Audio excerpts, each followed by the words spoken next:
How to suction your child's trach using open suction.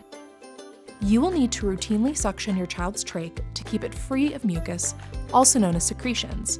Not suctioning often enough could lead to trouble breathing, a mucus plug, or lower oxygen levels, also known as DSATs. You should suction your child's trach at least every 12 hours, and if your child is having trouble breathing, you see mucus in your child's trach, hear noisy breathing, your child is coughing often, having DSATs, or needing increased oxygen. Gather the following supplies: suction tubing, unused suction catheter kit with sterile gloves, and sterile saline if your child is having thick secretions.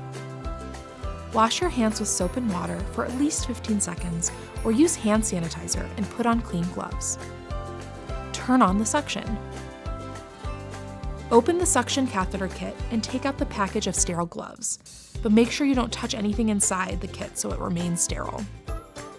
Open the package of sterile gloves, touching only the outer edge. If you know you need to use sterile saline, take the top off the saline and carefully lay it on the outer edge of the gloves package. Carefully put on the sterile gloves from inside the kit. To do this, pick up the first glove by only the cuff and slide your hand in.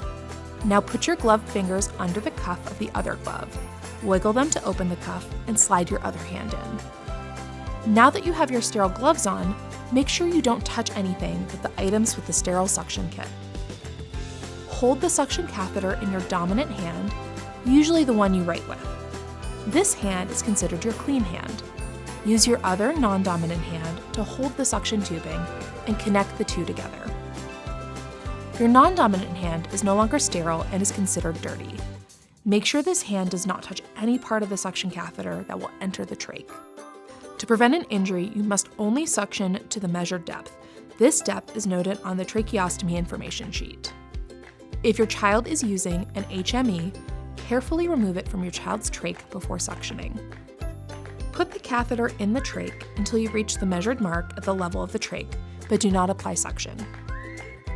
Once at the correct depth, start suctioning by covering the thumb valve while you gently pull the catheter out of the trach. Roll the catheter between your thumbs and forefinger as you pull the catheter out. Suction for no longer than 5 seconds at a time. Suction as many times as needed until you are no longer getting secretions, but make sure you give your child time to take a few breaths between each time you suction. If you need to use saline, squeeze a few drops into the trach before you suction. You can use the same suction catheter multiple times in a row, as long as it stays sterile and does not touch anything but the inside of the trach. Thin, clear, or cloudy secretions are normal. If they are yellow, green, pink, red, or thick enough that you need to use saline often, notify your child's nurse or doctor. If you have any questions, talk to a member of your child's care team.